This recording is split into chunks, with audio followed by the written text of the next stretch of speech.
Bonjour daholo tsika rehetra ny tokantrano any. Manona fiadanany tompo sy ny fahasoavany ho amintsika rehetra indray. Tratra ity andro an'ito raha hanomboka indray tsika hianatra ny tenin'ny tompo dia mbola eo amin'ny toko faha 110 moa zany tsika ary mamarana tsika ny amin'ilay resaka hoe vavolombelona roa zany taorian'ilay fandrefesana ny tempolo. Ka alohan'ny zavatra rehetra nefa dia manasa antsika hiaraka hivavaka tsika. Jehovah'Andriamanitra raha io mankalaza anao zahay midery anao ary mamevo aminahitra anao eny mananitra avy ny anaranao zay rehetra amin'izao ka ho mandrakizay. Isaorako anao raha izay rehetra efa nataonao taminay ary isaorako anao ihany koa raha izay rehetra mbola ho ataonao aminay. Misaotra anao zay raha ny amin'izay nitranga teo amin'ny fiainanay tao anatin'ny fotoana izay tsarahanay izay. Ka ninona ray mety nataonay ratsy teo anatrehanao tamin'ny fitondratena, tamin'ny fomba fiteny, tamin'ny fomba fisainana, tamin'ny fomba fanao. Indrindra Andriamanitra io mifanarahana ny teninao. Ka raha nisy nataonay ray ka ratsy teo anatrehanao dia hifonanay aminao ka angatanay famindram-po sy famelan-keloka. Hifona ray eo ny amin'ny elokay sy ny tsy fahamarinana rehetra. Mangataka aminao zay Kristy io. Tsy hoe amin'ny rahanao zay Jesosy io ho afa-pahotana sa sao amin'ny rahanao zay ho afa-keloka. Aoka Tompo ny fanainao ny namasina anay, taridalanay ary hialolaranay.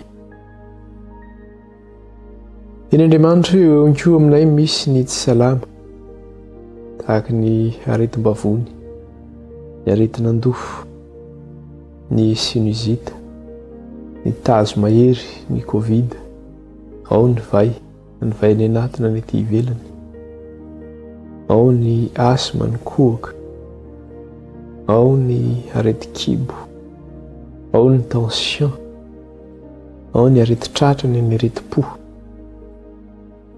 Izay mety aretina maro samihafa Tompo mety mahazo anay. Dia mangataka aminao zay Jesosy io ka reny diakapoka taminao Kristy hanasitrananao anay amin'ny aretina rehetra izay voalazanay teo na mety izay tsy voatononay aza fa hivavahana ny tokantrano any. Aoka Jesosy ny diakapoka taminao ny hanasitrananao anay amin'ny aretina rehetra dia ho sitrana izay. Fa ny diakapoka taminao ny fanasitranana anay ary mino izany zay Kristy. Aoka le rahanao ihany koa Jesosy handrakotra anay rehetra ka hiaro anay amin'ny loza sy amin'ny ratsy rehetra. Petraka fiainam-pilatananao ray ty anio ty. Tahiza ray raha miditra, tahiza raha mivoaka. Aoka hoe tanan'ny anjely ny tantanao anay ray ndrota fotoanan'ny vaty ny tongotray. Aroka ny fanainao ray tantanay ho amin'ny marina rehetra ary ny marina nafaka anay tsy ho andevo. Ray devoly Satana kosa ray dia miasa amin'ny fomba rehetra. Hanakanana ny fampianarana tsy hoen'ny vahoakanao. Tsy hanakorontanina ny fampianarana na hanakanana izany. Ka ny nasan'ny devoly ray hoentina manafika ny fampianarana tsy handeha na manafika ny olona ihany koa izay mandre ny fampianarana ny teninao ka mampahory azy ireo. Ny nasan'ny devoly hoentina miasa ka manafika ny tsirairay avy na amin'ny lafin'iny na amin'ny lafin'iny dia le voniny zany noho ny amin'ny rahanjanak'ondry sy ny fofinain'i Kristy. Alefa ny afo mandevina Satana sy ny asany rehetra ny amin'ny rahanjanak'ondry sy ny fofinain'i Jesosy.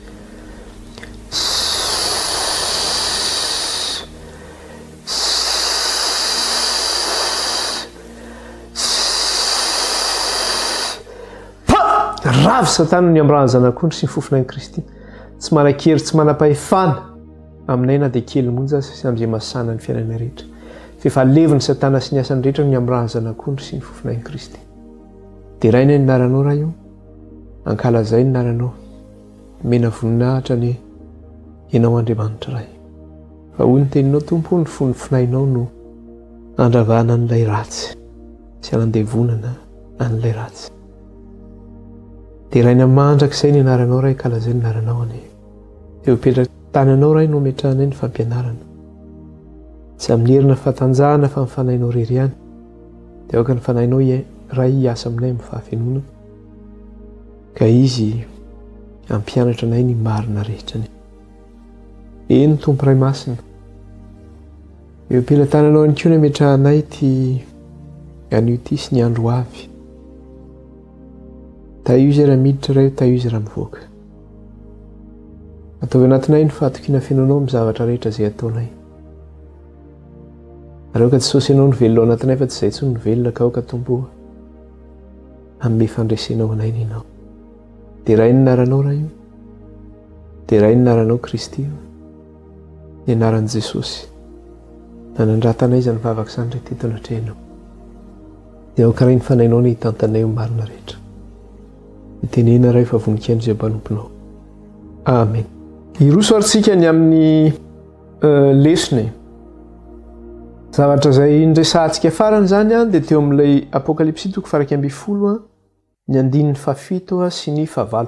Ka iverenantsika kely izany io vaky teny io dia hovakitsika kely dia fitiantsika ny zavatra indresantsika tamin'io tamin'ny farany izany. 7 sy ny 9. Ny anaran'i Jesosy. Ary rehefa tanteraka ny filazany dia hiady aminy kosa ilay bibidia miakatra avy amin'ny lavaka tsy hita nonoa. Ka resy sy hahafaty azy. Ary ny fantiny hiampatra eny an-dalambe amin'ny tanàna lehibe izay atao araka ny hevim-panahy hoe Sodoma sy Egypta. Sady tao koa ny nanomboana ny tompony tamin'ny hazo fijaliana. Ka eto izany zavatra resahany dia izao izy rehefa afaka kosa izy ny filazany dia hiady amin'ny kosa ilay bibidia miakatra avy amin'ny lavaka tsy hita nonoa ka resy sy hahafaty azy.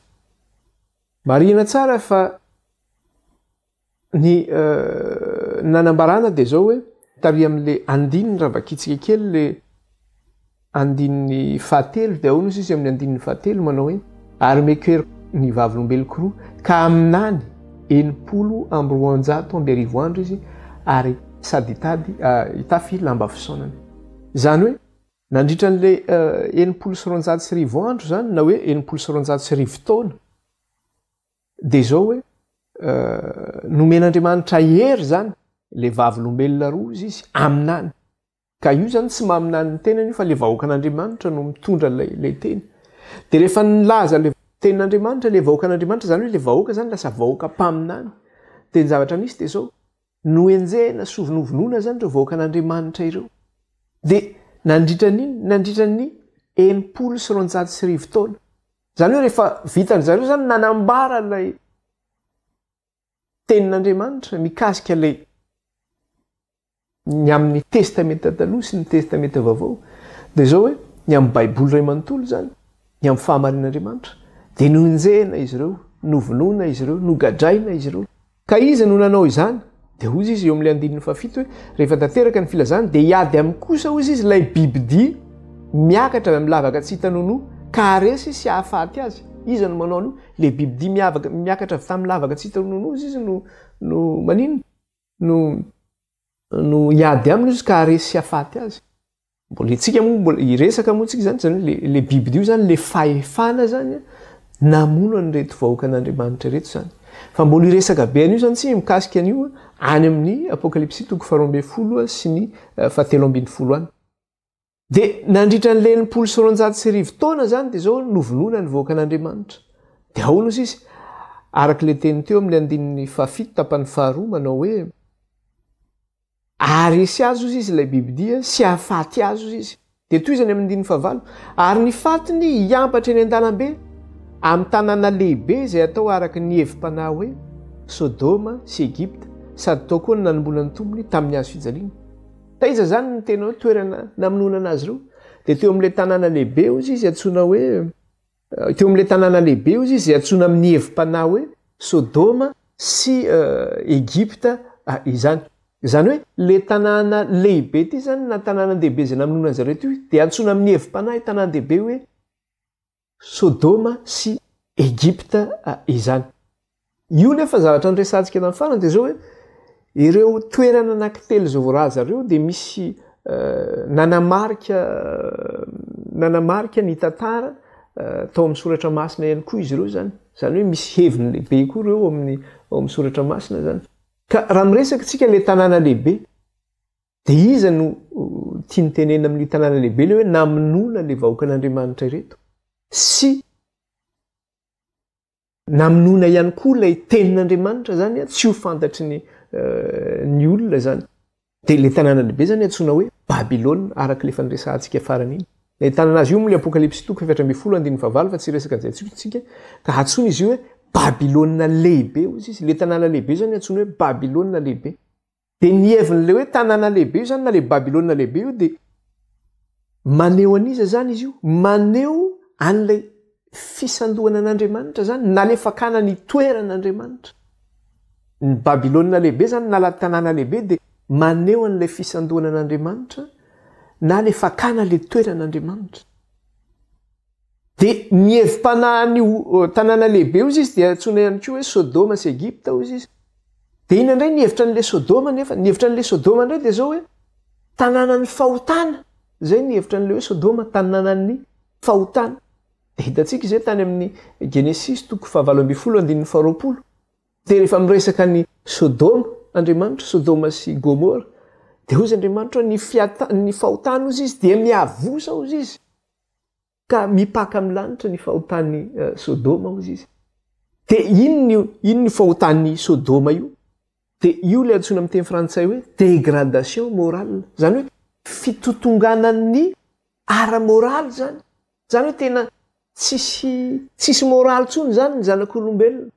Raha resika ohatrany hoe fanajana ny fotsy volo ohatrany. Raha miresaka fotsiny tsika anao Madagasikara ary hoe mandeha taxi be anao ka misy fotsy volo, nga misy tanora mitsangana zany tsony zao. Raha misy olona sahirana miampitara be nga misy anampy an'iny fa velany mandeha fotsiny iny. Zany hoe tsisy civilité tsony zany ny olona, tsisy moraly tsony ny olona amin'ny zavatra izay atao zany. Fa samy makao azy ny zavatra misy ary dia zao samy atao izay ahoana ny fomba ahavelomana. Dia zao maka ny fananan'ny hafa na mangalatra ny fananan'ny hafa na samy mijery ny antereny, samy mijery ny tombotsoany na manino izy ty na miampangalanga ny hafa ary atao mihitsy mba ahazoana ny tombotsoa zany dia mifanitsaka. Zany ny any amin'ny resaka le entreprise ireny amin'ny toeram-piasana hoe ahoana mba hiakaraka ao dia hitsahana aloha ny anankiray. Zany hoe tsisy moraly tsony ny zanak'olombelona. Dia ao anatin'le fiainana tao Sodoma dia hitantsika daholo metaka karazana fahotana sy ny zava-betaveta zany izay nisy tao. Ao le zavatra teneniny hoe tao ny fivadian'ny lahy sy ny lahy, ny vavy sy ny vavy. Izay moa mahatonga le terme koa zany mivoaka amin'izao fotoana izao le hoe fantatry ny olona tsara mikasika ilay hoe sodomita. Zany sodomita zany tena zavatra mahamofady sy mavetavetana zany eo amin'ny firaisan'ny lahy sy ny lahy, ny vavy sy ny vavy. Zavatra mahatsiravana. Misy ihany koa amin'ny antsoina resaka le hoe libertinage reny zany. Le resaka le hoe filalaovana ara-nofo fotsiny zany amin'ny resaka débauche zany, filalaovan-dratsy rehetra zany. Mahatsiravana nge zany. Hoe tonga amin'ny toerana anankiray dia samy miovaova complot daholo ny rehetrarehetra dia manao ny ataony eo. Zany efa nisy zany tamin'ny andro taloha ary misy koa zany amin'izao andro ankehitriny izao. Ny halatra olona moa izay efa tsy tenenina intsony trafic d'être humain zany miresaka hoe fivarotana olona sy ny azahoana vola amin'izay zany eo miresaka hoe ahoana moa filazana azy zany hoe miresaka hoe fivarotana tena reny zany na hoe prostitution zany. Tsy haiko moa tena lizy amin'ny teny malagasy zany resaka le hoe proxénète reny zany. Be dia be ny manao an'izany. Hitam-pirenena, hitan'ny fanjakana zany. Ny resaka drogue zany, eo daholo zany rehetrarehetra zany zany. Zany hoe fitotonganana ara-moraly daholo ange zany. Tsy haiko ilay inona moa ilay Madagasikara malaza amin'izao fotoana izao, tsy haiko ilay hoe roy moa sa inona moa, tsy haiko ohatrohatr'izay le zavatra mitranga. Zany hoe ilay resaka mitsinjona mampiditra drogue ity zany sy ny karazany zany resaka cocaïne dia tsy hay intsony. Dia izay zany ny fomba hoe le hoe raha vao miresaka hoe Sodoma zany ianao dia tanànan'ny fahotana zany Sodoma, fitonganana ara-moraly tsy civilité intsony zany. Dia rehefa tonga amin'izay zavatra izay dia zao inona zavatra misy? Tsy miraran'Andriamanitra izy. Aza miresaka ny momba an'Andriamanitra zany, tsy miraran'Andriamanitra zany izy, mandahan'Andriamanitra izy, tsy miditra amin'izany zay, ny ataonay ihany ny ataonay, io ny mahafaly anay, io ny fiainanay, alao zay revy, alao zay faly, aza mba miresaresaka anay amin'izany. Zay zany le heviny ara-panahy voalohany amin'ilay tanànan'ny Babilôna ihany koa izy. inona ihany koa nefa le heviny ara-panahy faharoa dia le hoe Egypta. Inona indray le Egypta? Le Egypta indray dia ilay maninona? Ilay manohatra n'Andriamanitra. Izy indray zany tena manohatra n'Andriamanitra mihitsy izy. Zay Egypta zany. Araka le teny any amin'ny Exodosy 7 any 9:40 rehefa miresaka mikasika ny Farao zany.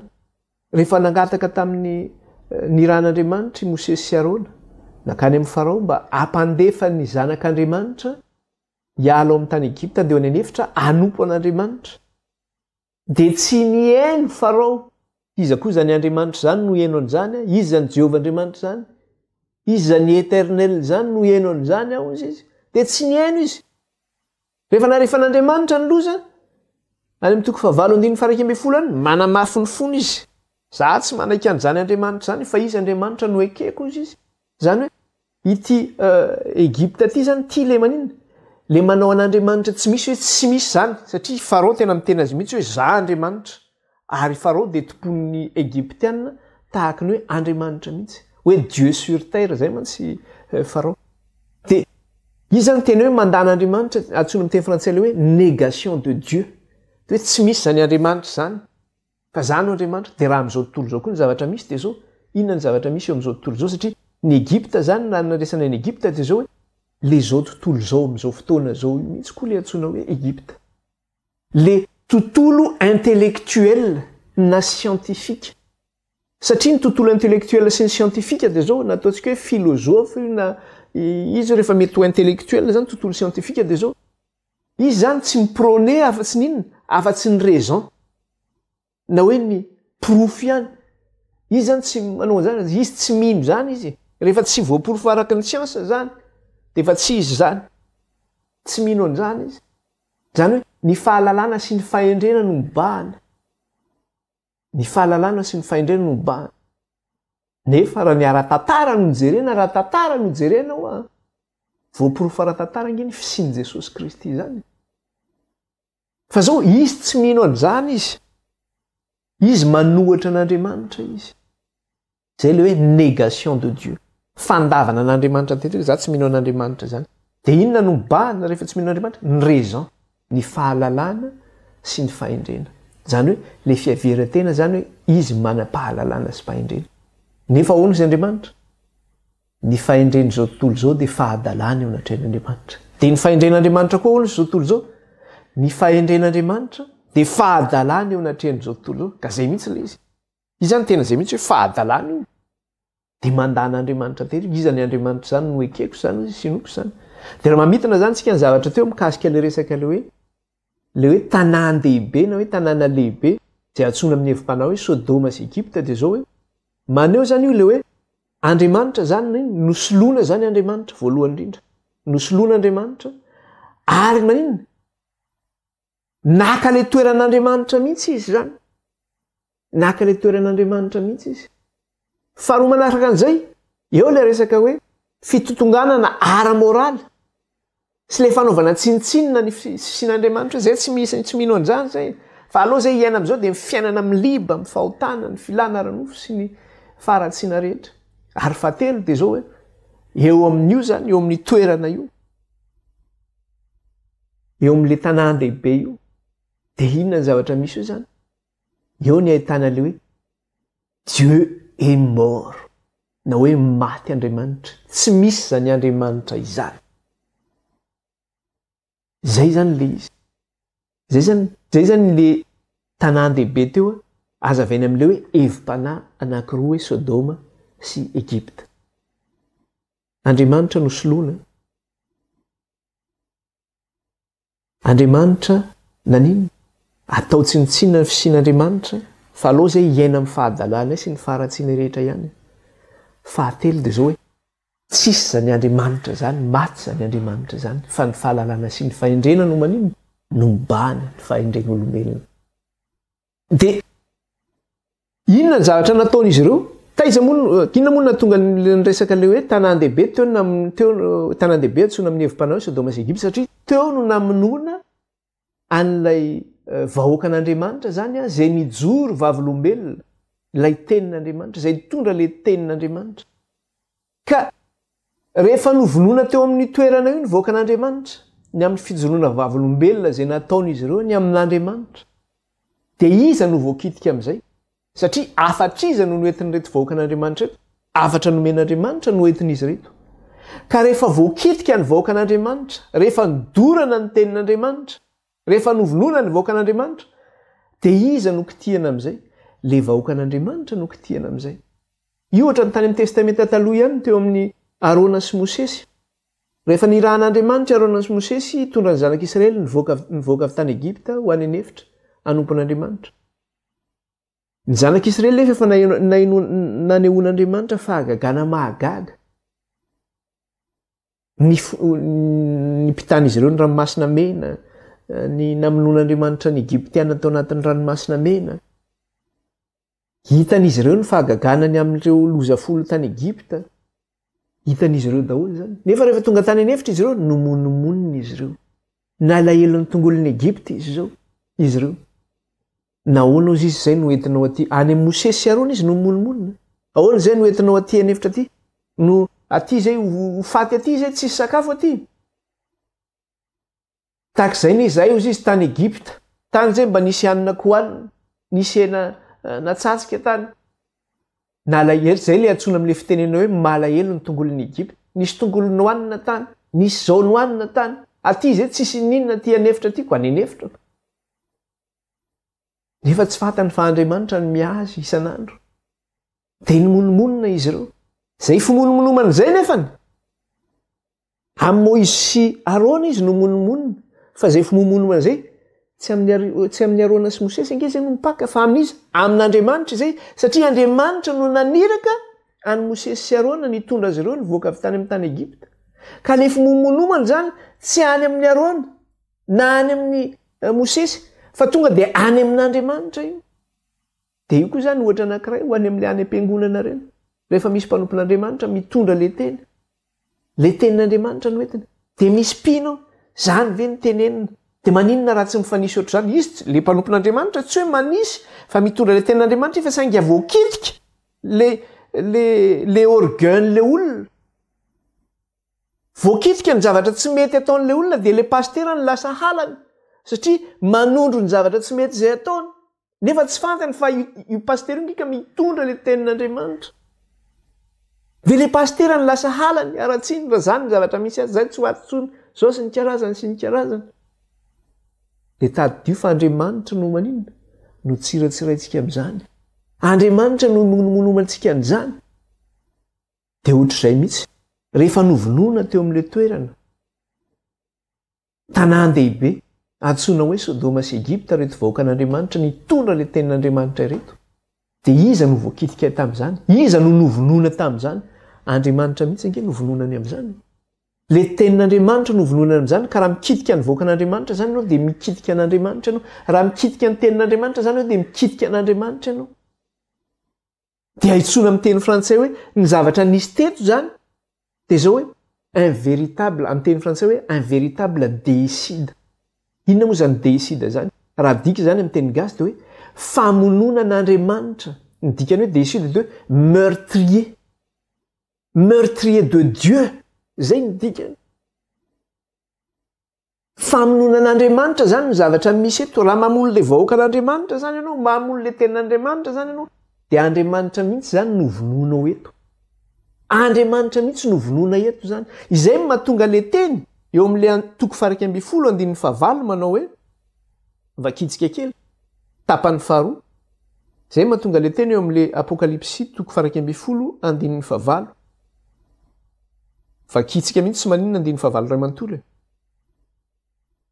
dia ahoana ozy izy ary ny fatiny hiampatra eny an-dalambe amin'ny tanàna lehibe izay atao araka ny hevim-panao hoe Sodoma sy Egipta sady tao koa no nanombona ny tompony tamin'ny hazo fijaliana izay no mahatonga eto mametraka zany le allusion izay mahatonga le fampifandraisana eto zany an'ilay izy an'ilay Jesosy Kristy no fatsihana teo amin'ny hazo fijaliana ahoana ozy izy teo sady teo koa ozy izy nononiny no nanombona ny tompony tamin'ny hazo fijaliana maninona izy no miteny an'izay teo no nanombona ny tompony tamin'ny hazo fijaliana satria teo amin'ny toeran'io le namonona n'Andriamanitra teo le namonoana satria raha mamono ny vahoaka an'andriamanitra ianao raha mamono le tenin'andriamanitra ianao dia izy novonoana andriamanitra mihitsy novonoanao zay no mahatonga azy miteny manao hoe sady teo koa nanomboana ny tompony izy tamin'iny tamin'ny azo fijaliana zany hoe ity toerana namonoana ny tompo ity zany dia zao ohatrany hoe golgota faharoa satria ny tompo dia novonoana taizany fatsihana taizany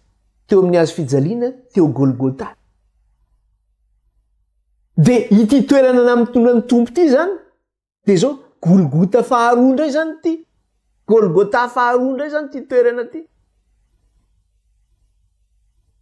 satria ny famonoana le vahoaka an'andriamanitra sy ny fandorana ny tenin'andriamanitra ny tsy hanomezana zany ny vahoaka dia zao famonoana an'andriamanitra zany sady teo koa nanomboana ny tompony tamin'ny azo fijaliana araky ny voalaza zany dia vakitsika indrana ny vaky teny dia ao aloha izy eo amin'ny andinin'ny fahasivy sy ny fahafolo zao ny vaky ny teny amin'ny anaran'i Jesosy andinin'ny fahasivy sy ny fahafolo ary ny olona sy ny fokom-pirenena sy ny samihafa fiteny ary ny firenena maro dia misy mijery ny fatiny atelonandro sy tapany ary tsy avelany alevina ao ampasana ny fatiny ary ny mponina ambonin'ny tany mifaly azy ka ravoravo ary ny fanaty zavatra izy satria nampangiry firy ny mponina ambonin'ny tany ireo mpaminany roa ireo zany hoe tao anatin'izay 790 taona zay zany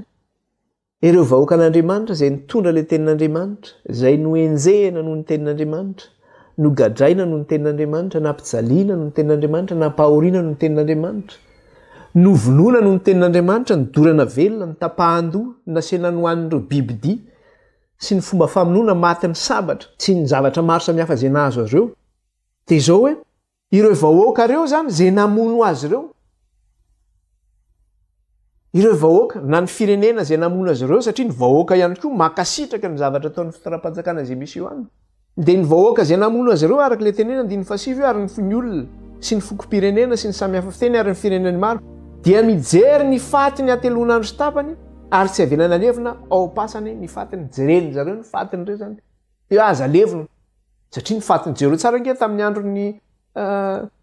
andron'ny empereur romane tamin'ny andron'ny Néron tamin'ny andron'ny Néron zany tao a Roma dia inona ny zavatra nisy dia zao hoe ny kristianina dia nofatsehana tamin'ny azo fijaliana amin'ny lalambe ao anatin'ny Roma iny dia amin'ny alina dorana ny kristianina zay fatsehany amin'ny azo fijaliana iny dia manino atao fanilo manazava ny lalana ao Roma dia dorana zany hoe tsy alevina ny fatiny zareo fa atao hitan'ny olona eo zany ifalian'ny olona eo rehefa vonoana ihany koa ny kristianina ao anatin'le arena zany anatin'le toeram-piadinany reny gladiateur reny olona mpiady reny zany dia atao hitan'ny vahoaka hoe ifalian'ny vahoaka hoe ny fatin'le kristianina zay maty zany lan'ny lioana iny zazakely eny an-tanan'le ramatoiny stomy le miaramila tonga dia atsipony ery amin'le bibidia ery dia hitan'le mamany eo oe zanako mitomany hitan'ny olona eo sy ifaliany eo arak'le teny ary ny olona sy ny fokom-pirenena sy ny samihafa fiteny ary firenena maro dia misy mijery ny fatiny izy izy atelonandro sy tapany ary tsy avelany alevina ao ampasana ny fatiny fa janony eo amin'iny azo fijaliana ao hitan'ny olona rehetra dia andininy fafolo ary ny mponina ambonin'ny tany mifaly azy tena mifaly sy miravoravo satria atao spektakla ny famonoana ny kristianina ohatrany hoe mijery indrakira zany ianao andeha hamono kristianina indray androany dia ahoana indray dia faly dia liany raha ny olona mifaly amin'izany zavatra zany ary mponina ambonin'ny tany mifaly azy ka ravoravo ary efa anaty zavatra izy satria nampangiry firy ny mponina ambonin'ny tany ireo mpaminany roa ireo maninona moa izy no mifaly maninona izy no mijery ny fatiny izy ireo maninona izy mifanaty zavatra noho ny fatin'ny kristianina zay misy satria zareo reo zany naninona na tsy ary ory sy mangiry firy tamin'ny teny noentin'ny vahoaka an'andriamanitra tamin'le tenin'andriamanitra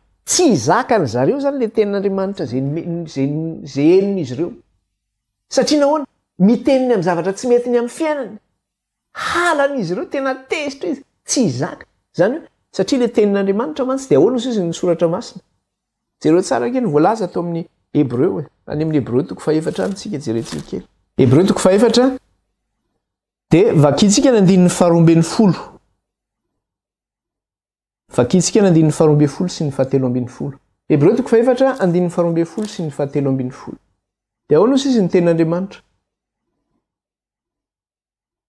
2 ka hatramin'ny 7 ka hatramin'ny 7 fa velona sy mahery ny tenin'Andriamanitra ka maranitra noho ny sabatra roa lela ozy izy ka manindrona hatramin'ny fampisarahana ny aina sy ny fanahy ary ny tonona sy ny tsoka ka mahay mamantatra ny heritreritra sy ny fisainan'ny fo ary tsy misy zavatra ary na inona na inona izay tsy miseho anatrehany fa ny zavatra rehetra dia mianjaanja sy ahariary eo mason'izay fiarahan'ny ataontsika ahoana izy izy velona sy mahery ny tenin'Andriamanitra izy izy ka maranitra noho ny sabatra roa lela zany hoe épée à double tranchante zany ny sabatra ny tenin'Andriamanitra sabatra roa lela ozy izy ka manindrona ozy izy hatramin'ny fampisarahana ny aina sy ny fanahy manindrona mihitsy zany io tenin'Andriamanitra io ka rehefa voatsindron'ilay tenin'Andriamanitra zany reto fokom-pirenena ireto sy ny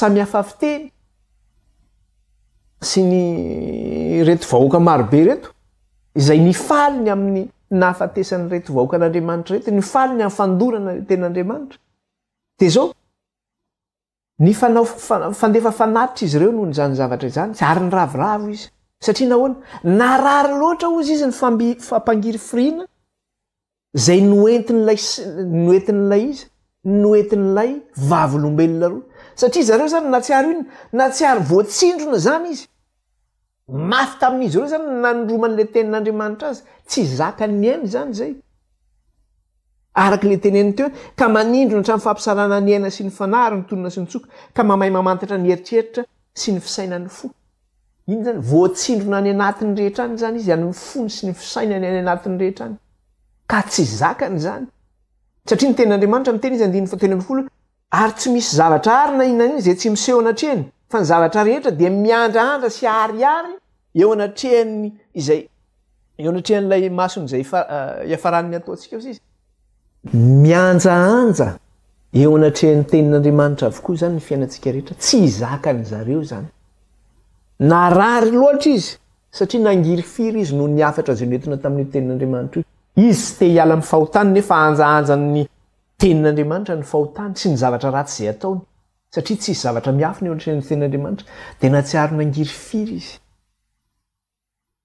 natsiaro ny jaly izy dia rehefa novonoana ilay tenin'Andriamanitra tamin'ny alalan'reto vahoakan'Andriamanitra reto izay novonoana dia faly izy ny ravoravo izy ka mifandefa fanatitra mihitsy izy mikasika an'izay zay zavatra Isaia izany ka zay zany hoe ny olona zany tsy mazaka an'io zany satria tena manindrona zany io tenin'Andriamanitra io mamantatra ny heritreritra sy ny zavatra miafina rehetra zany io ka ninona zany zavatra ratsy ataontsika dia tadidio zany fa mianjaanja avokoa eo anatrehan'Andriamanitra eo anatrehan'ny tenin'Andriamanitra tsisy miafina zay tsy aseho izy Andriamanitra noho ny teniny fa aseho sy miariary eo anatrehan'Andriamanitra avokoa amin'ny alalan'ny tenin'Andriamanitra ny zavatra nafenina rehetra dia izay ny namonoana azy ireo zareo nge ty amin'ny Timoty 2 aty izy dia mbola mitenany koa satria ny olona zany tsy mazaka an'io dia ahoana ozy izy aty amin'ny Timoty 2 resika kely Timoty 2 toko 4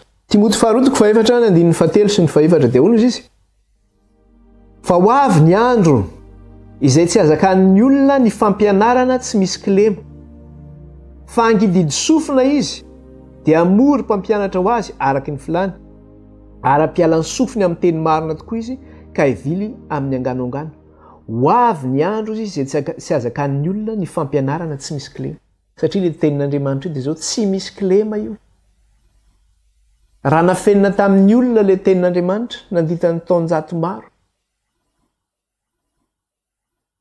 ka tsy misoratra masina no nampianarina ho voakan'Andriamanitra fa zavatra hafa no nampianarina teo amin'ny voakan'Andriamanitra dia io moa efa hitantsika tany amin'ny tantaran'ny fiangonana le hoe vety ny varintsika satria nisy anohanana ara-panahy tany tamin'iny fotoana iny satria nahoana very le tenin'Andriamanitra dia taty amin'ilay fanavaozana ara-pivavahana zany nahoana tonga reto vahoakan'Andriamanitra reto amin'ny fanavaozana ara-pivavahana nitondra indray le tenin'Andriamanitra tsy zakazakaina satria tsy izay ny fiainan'ny eglizy tamin'izay fotoana zay fa ny fiainan'ny eglizy dia zao mivavaka amin'ny olona masina ny fiainan'ny eglizy, mivavaka amin'ny tsangam-bato ny fiainan'ny eglizy. Ny fampianaran'olombelona no nentina tao amin'ny eglizy fa tsy ny fampianarana ny tenin'Andriamanitra. Tsy zakazakaina izy rehefa nipotra amin'izay le marina hoe tsy izao nge ny marina fa zao ny marina. Zao ny voalazan'ny soratra masina fa tsy ho zavatra ataon'ny eglizy io. Tezitra ny olona, tezitra ny eglizy. Zay pomban'ny eglizy moa dia zay dia nenjehana daholo ireo mpanavofo ivavahana mikasika an'izay zavatra zay. Zay mahatonga azy miteny manao hoe fa ho avy ny andro izay tsy azakan'ny olona ny fampianarana ozy izy tsy misy kilema. Ianao zany raha tena vonina ny anao ny marina eo anatr'Andriamanitra dia zakanao io satria ny tenin'Andriamanitra dia milaza manao hoe ny fanahy-mpaminany mazaka ny fanahin'ny mpaminany ozy izy. Ka raha fanahin'Andriamanitra mitoetra ao anatinao dia zakanao zany fampianarana voalaza etiako. Fa raha fa tsy zakanao ty fampianarana hoentin'ity dia efa manohatra zany ianao le tenin'Andriamanitra. Manohatra zany ianao le vavolombelona roa amin'izay fotoana zay zany rehefa tsy zakanao ty fampianarana ty. Satria vavolombelona roa nge ty hoentina eto ty. Ho avy ny andro izy izy izay tsy azakan'ny olona fampianarana tsy misy kilema. Dia manao angididy sofina izy ka amory mpampianatra ho azy araka ny filany. Zany hoe rehefa hitany zany hoe tsy mety amiko io fampianarana io dia aleony mandeha ary amin'le mpampianatra mifilatehana azy any, le mampanindraindra azy, reny any ny mety aminy. Le tsy mitsara azy amin'ny zavatra tsy mety ataony, reny ny mety aminy.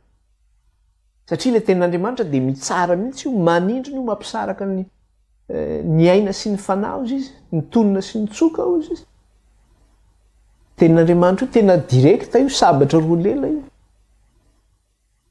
Dia na ianao manaraka le tenin'Andriamanitra, na ianao maninona mamory mpampianatra ao anao mety amin'ny fomba fisainanao, fa tadidio fa tsy mavonjy ianao zany. Ary raha anisan'ny pirahinany amin'izany ianao dia anisany ianao le miraviravy sy mifaly ny amin'ny famonoana le tenin'Andriamanitra sy izay mitondra le tenin'Andriamanitra. Satria le tenin'Andriamanitra zao mampangirifiry ny olona izay tsy manaraka ny tenin'Andriamanitra. Dia ahoana ozy izy andininy faefatra eo amin'le Timoty faharoa toko faefatra teo.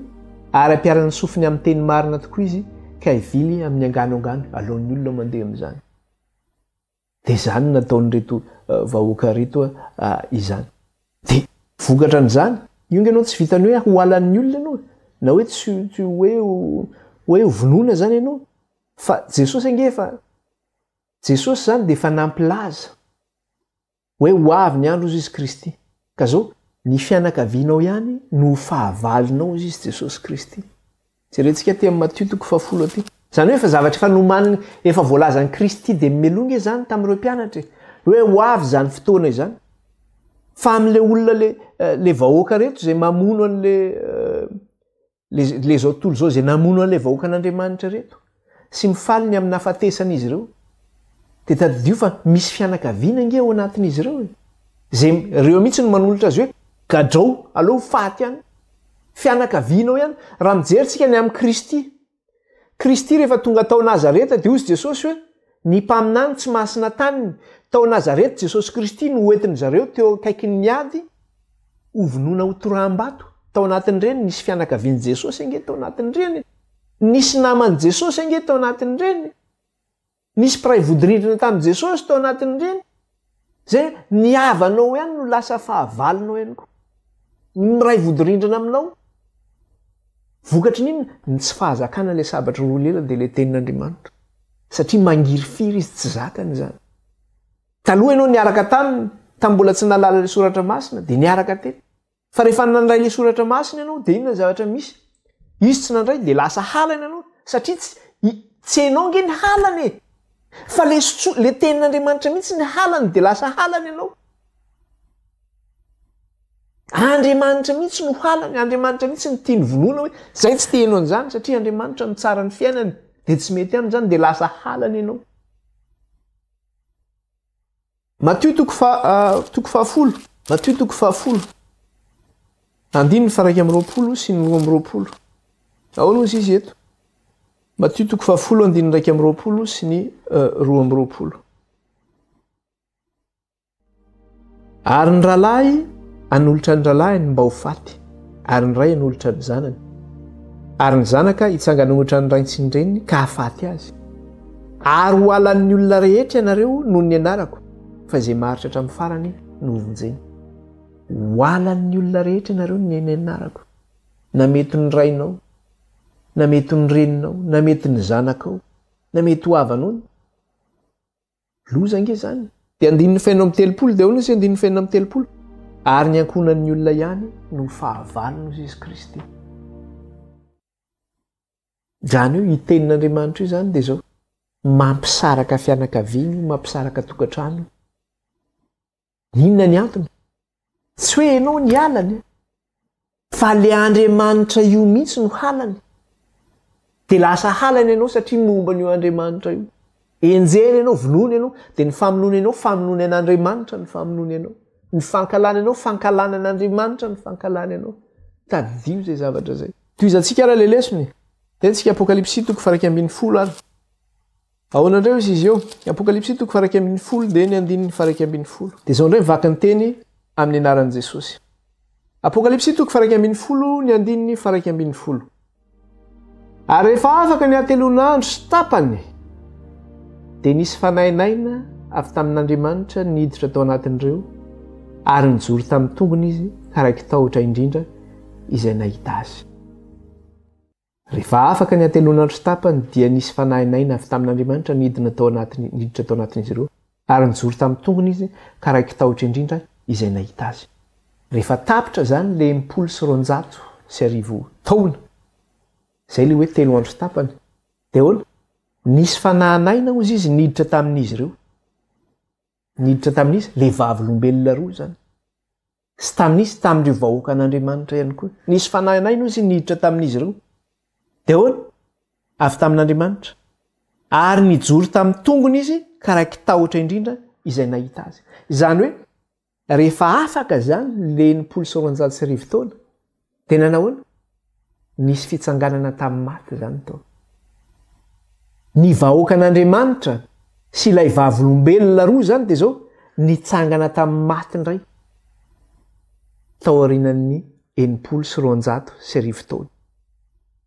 Ary fomba fiteny io zany dia maneho aninona zany io fomba fiteny io? Le lazaina teo hoe nisy fanainaina niditra tao amin'izy ireo ka nijoro tamin'ny tongony izy ireo, dia maneho an'ilay fahagagana zany io ny amin'ilay hoe fitsanganana amin'ny maty. Maneho an'ilay fahagagana amin'ny fitsanganana amin'ny maty. Satria nandritra ny 1,350 taona dia nino? Novonoana ilay tenin'Andriamanitra. Novonoana izay nitondra ilay tenin'Andriamanitra. Tapitra nefa ny 1,350 taona. Dia nanahoana? Nijoro tamin'ny tongony indray ireo vavolombelona roa ireo sy ny vahoaka an'Andriamanitra. Dia raha nahita antsika teo mikasika ilay hoe nanafantsihana ny tompo teo amin'ny hazo fijaliana ny amin'i Jesosy Kristy ny amin'ilay hoe famonoana ilay tenin'Andriamanitra. Dia ankehitriny indray zany tsika taorianan'ilay fanombohana ny Kristy eo amin'ny hazo fijaliana dia makaiza indray tsika?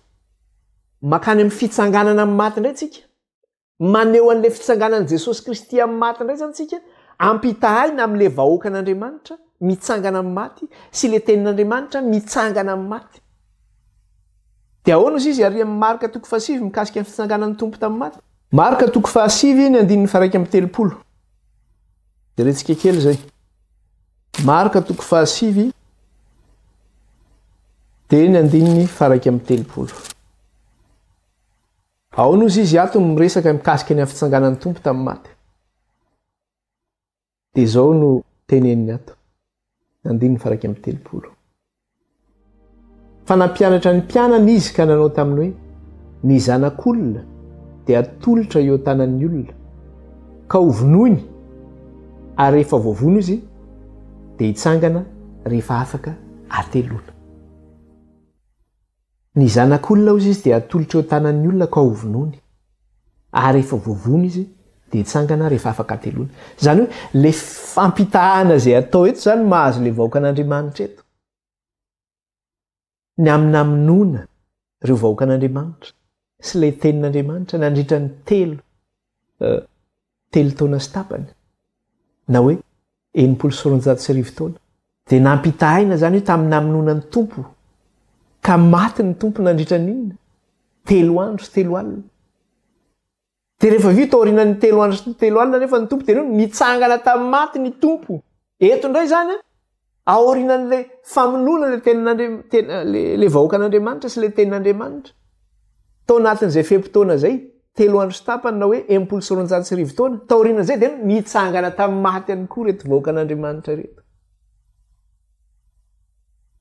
ary velona ndray ihany koa ilay tenin'Andriamanitra nitsangana tamin'ny maty ihany koa de mampatsiahantsika ihany koa io ny amin'ilay fitsanganana amin'ny maty le zavatra voalaza teo zany mampatsiaro antsika ihany koa le fitsanganana amin'ny maty any amin'ny Ezekela ihany koa raha vakitsika verenantsika vakina aloha le eo amin'ny apokalipsy 1:20 verenantsika vakina aloha le amin'ny apokalipsy 1:20 de raisitsika de rehefa aveo tsika makany amin'ny Ezekela fa ampifandraisana ihany koa any amin'ny Ezekela koa zany izy io verenantsika vakina le apokalipsy 1:20 de ahoana izy eto manao hoe ary rehefa afaka ny atelonandro sy tapany dia nisy fanainaina avy tamin'Andriamanitra niditra tao anatin'ireo ary nijoro tamin'ny tongony izy karakitahotra indrindra izay nahita azy de jereo ihany koa fa hitantsika io fampitahany io ihany koa zany any amin'le fitsanganana amin'ny maty any amin'ny Ezekela de jerentsika any amin'ny Ezekela de ahoana izy eo amin'ny Ezekela 7:30 ny andininy voalohany ka hatramin'ny 10 Ezekela 7:30 de ny andininy voalohany ka hatramin'ny 10 vakitsika mihitsy zany io teny io tsy maninona mihitsy andininy voalohany ka hatramin'ny 10 tao amiko ny tanan'i Jehova ary ny fanahy no nitondran'i Jehova ahy hivoaka dia napetrany teo amin'ny lohasaha feno taolanao ary nitondray nandehandeha teo amin'ireo izy ary indreo betsaka dia betsaka teny amin'ny lohasaha ireo ary indreo maina dia maina ireo ary hoy Jehova tamiko ry zanak'olona moa mety ho velona ihany va ireto taolana ireto ary hoy izao Jehova tompo ianao no mahalala de hoy indray izy tamiko maminania amin'ireto taolana ireto ka ataovy aminy hoe ry taolamaina mianoha ny tenin'i Jehova izao no lazain'i Jehova tompo amin'ireto taolana ireto indro asiako fofinaina ianareo ka ho velona ary asiako ozatra ianareo ka mpanindriko nofo ary hosaronako hoditra ianareo ary asiako fofinaina ianareo ka ho velona ka dia ho fantatrareo fa izao no Jehova dia minaminany aho araka izay efa nandidiana ahy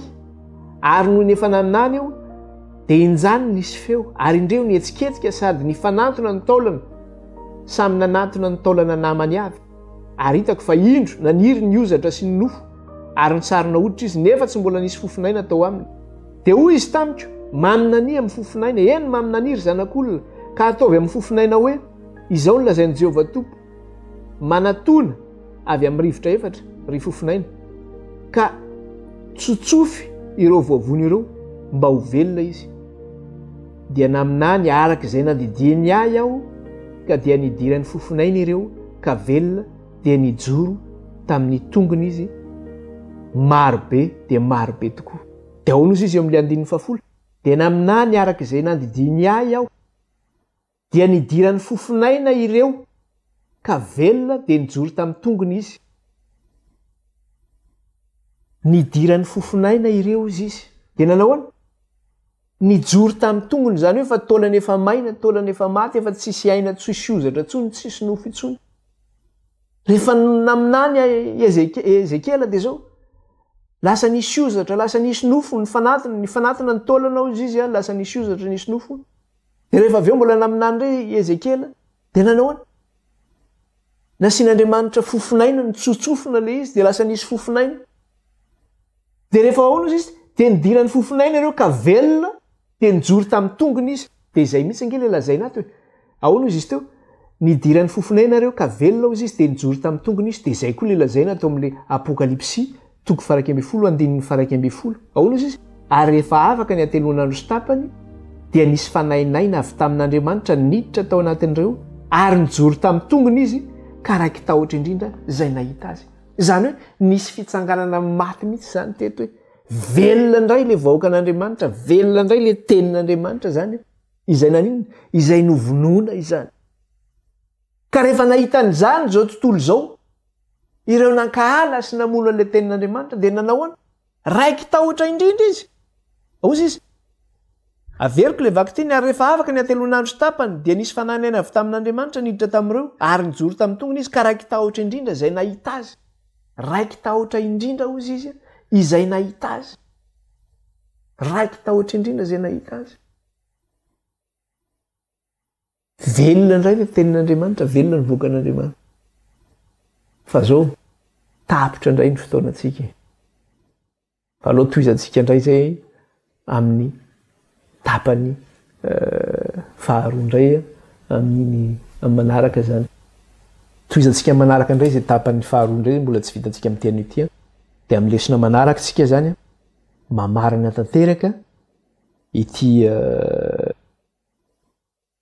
lesona ao amin'ny toko faraika amby folo ity mikasika le hoe taorianan'le fandrefesana ny tempoly zany rehefa vita ny fandresesana ny tempoly dia ozy izy manao hoe aza refesina nkanja ozy izy fanomenana izy nomenan'izao tontolo zao le kanja zany dia io indrindra no nyresantsika teo zany mikasika an'izy io ka mamarana an'io zany tsika dia rehefa tapitra io zany dia izay amin'izay tsika zany hitsoka iny hitsoka le trompetra fafito zany tsika rehefa avy eo satria le trompetra fafito io zany io le loza fahatelo farany zay resahana zany dia resaka ny trompetra fafito indray zany tsika rehefa tapitra zany mikasika an'ity lesona ity izany ka zao ho toizantsika ny famaranana amin'izay lesona izay manaraka zany ka dia manasantsika hiaraka hivavaka ary aloha hivavaka tsika